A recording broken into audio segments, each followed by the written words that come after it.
नमस्कार। आज हम बात करेंगे बहुत ही इम्पोर्टेंट कॉम्बिनेशन के बारे में, सूर्य शुक्र बुध।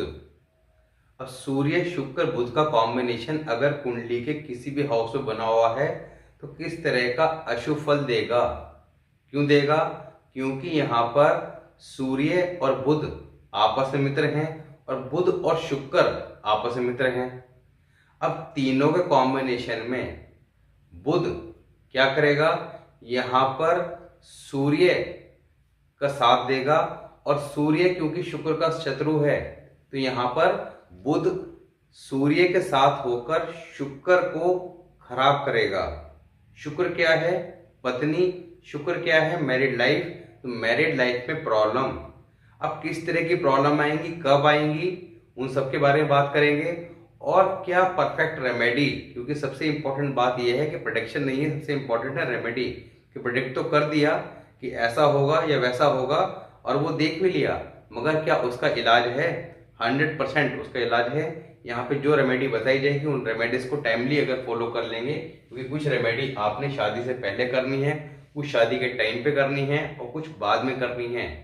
तो उन टाइम पे परफेक्ट टाइमिंग पे परफेक्ट रेमेडी कर लेंगे तो यहाँ पर अशुभ स्थिति देखने को नहीं मिलेगी। मगर जिन लोगों की उम्र ज्यादा हो चुकी हो, 50-55 साल, और उनकी कुंडली में अगर ये कॉम्बिनेशन देखेंगे तो जो बातें यहाँ बताई जाएंगी वो आपको 100% देखने को मिलेगी।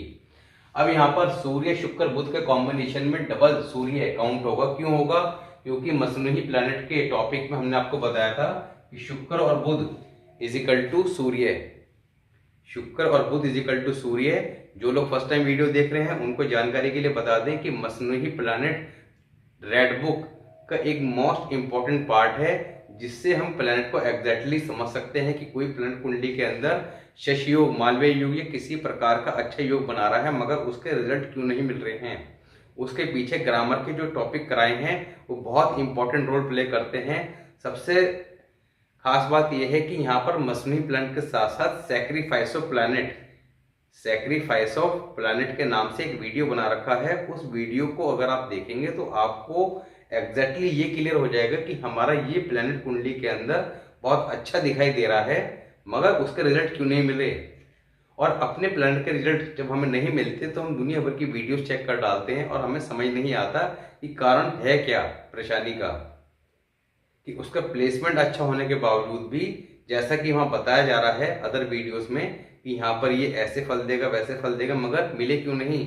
तो यहाँ पर सैक्रिफाइस ऑफ प्लैनेट बहुत इंपॉर्टेंट टॉपिक है। साथ ही मसनूही प्लैनेट ये ग्रामर का टॉपिक है, स्टार्टिंग की वीडियो में प्लेलिस्ट में जाकर आप चेक कर सकते हैं। इससे आपको रेमेडी करने में बहुत ज्यादा मदद मिलेगी। अब यहाँ पर सूर्य शुक्र बुध का कॉम्बिनेशन जब कुंडली में होगा तो शुक्र का फल खराब होगा। साथ ही कुंडली में गृहस्थी का फैसला, मैरिड लाइफ का फैसला किस पे होगा? केतु पर। तो कुंडली के अंदर सबसे ज्यादा अब इंपॉर्टेंट रोल होगा केतु का। केतु कुंडली के अंदर अगर शुभ हुआ तो ठीक है, अगर केतु कुंडली में खराब हुआ तो बहुत ज्यादा अशुभ फल देखने को मिलेंगे। किस तरह के मिलेंगे? अब देखिए यहाँ पर ये कॉम्बिनेशन अगर कुंडली में कहीं भी है मगर केतु 12th हाउस में है और बुध 3rd हाउस में है, ये कंडीशन अगर अप्लाई हो रही है तब ऐसी कंडीशन में जो अशुभ फल अभी यहाँ बताए जाएंगे वो आपको देखने को नहीं मिलेंगे। अब स्थिति शुभ रहेगी। सेकंड, केतु अगर कुंडली के अंदर अशुभ स्थिति में है, अब केतु कुंडली में अशुभ स्थिति में, इसको चेक करने के लिए बहुत ही इजी है।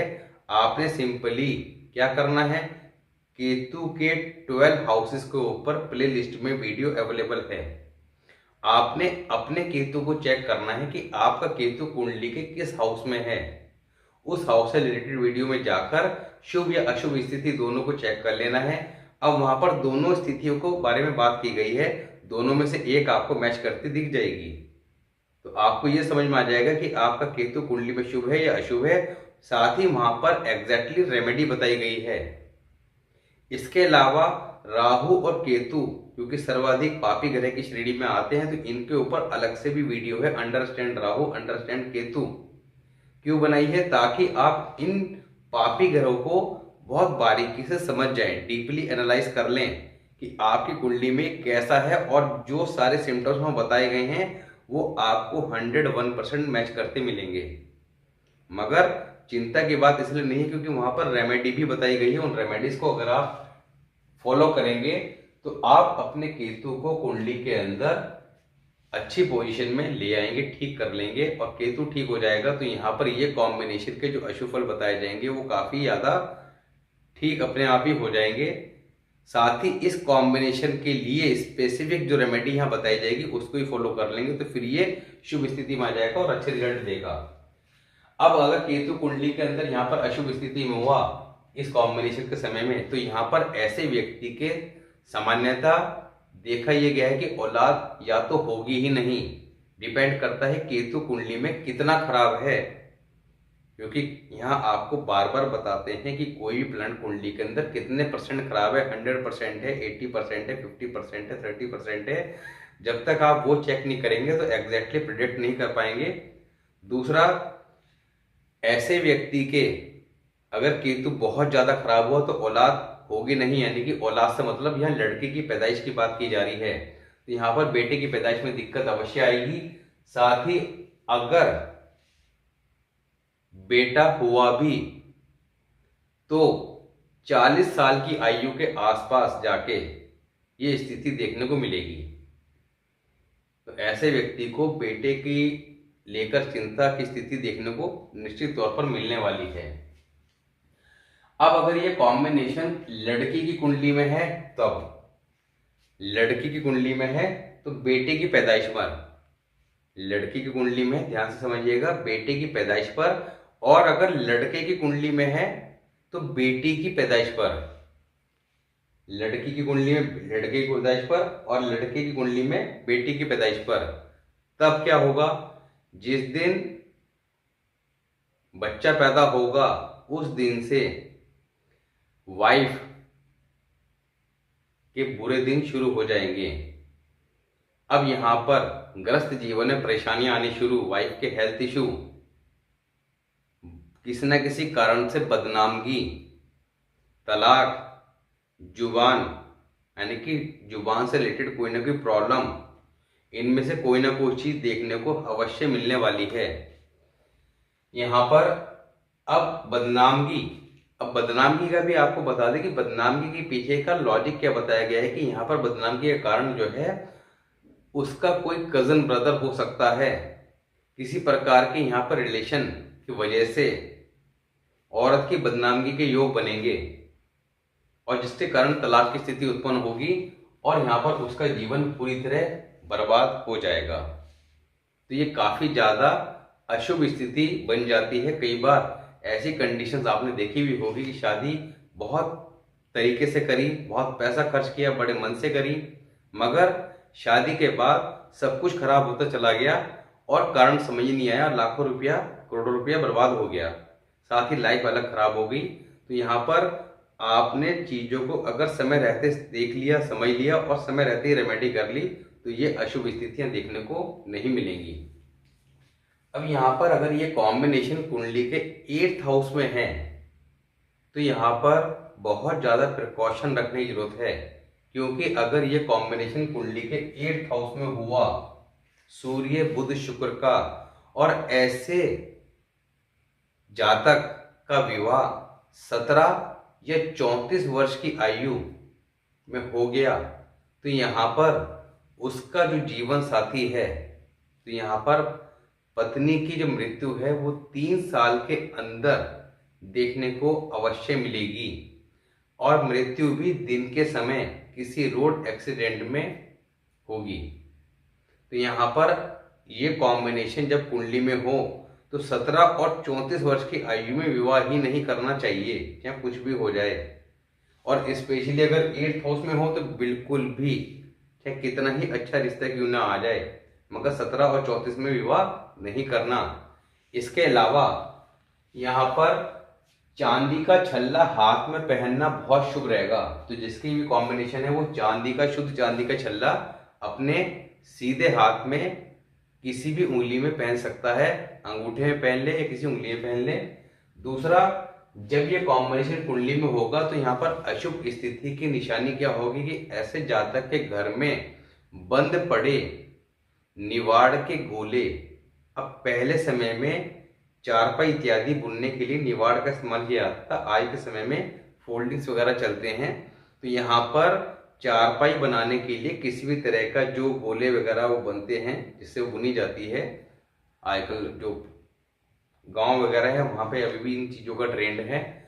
तो यहाँ पर बंद पड़े किसी भी तरह के गोले घर में नहीं रखने, उनका इस्तेमाल कर लेना है या उनको खोल के रखना है या घर से हटा देना है।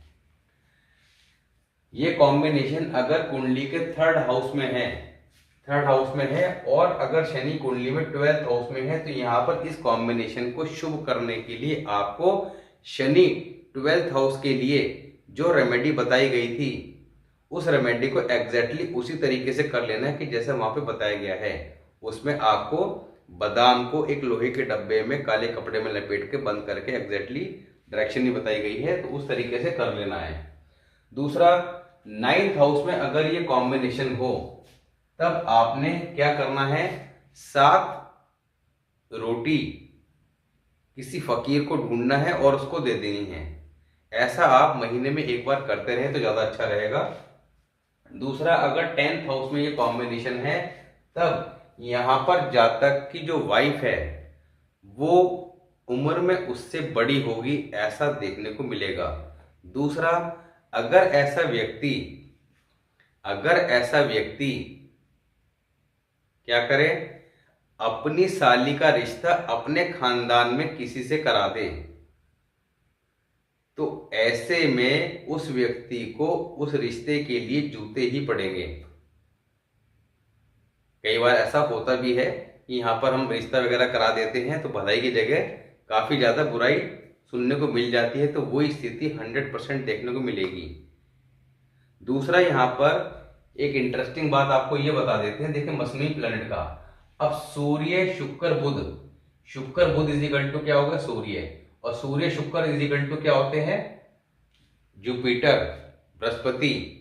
अब 10th हाउस के अंदर अगर ये कॉम्बिनेशन है तो हमने भी क्या कहा कि साली का रिश्ता अपने खानदान में किसी से करा दे तो जूते पड़ेंगे।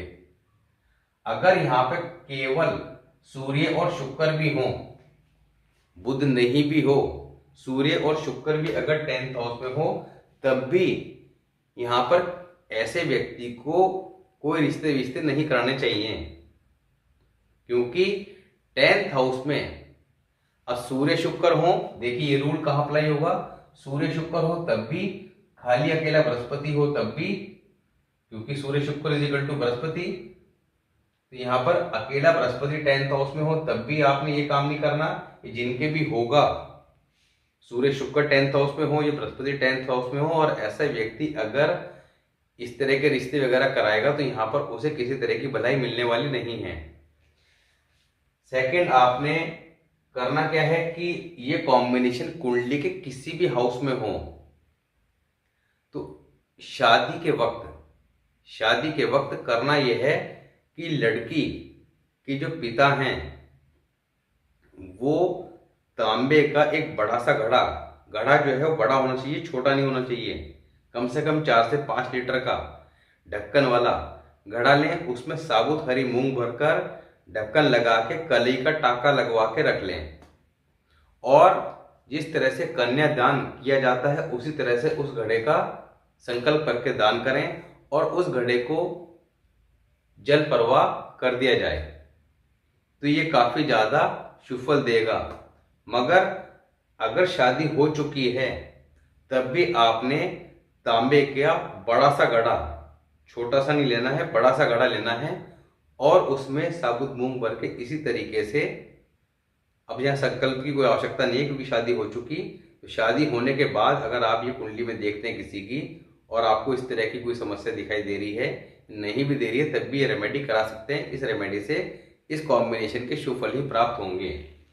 तो आज हमने बात करी सूर्य शुक्र बुध के कॉम्बिनेशन के बारे में और इसके एग्जैक्टली रेमेडी के बारे में। नेक्स्ट वीडियो में बात करेंगे नेक्स्ट कॉम्बिनेशन के बारे में। मिलते हैं नेक्स्ट वीडियो में, तब तक के लिए नमस्कार।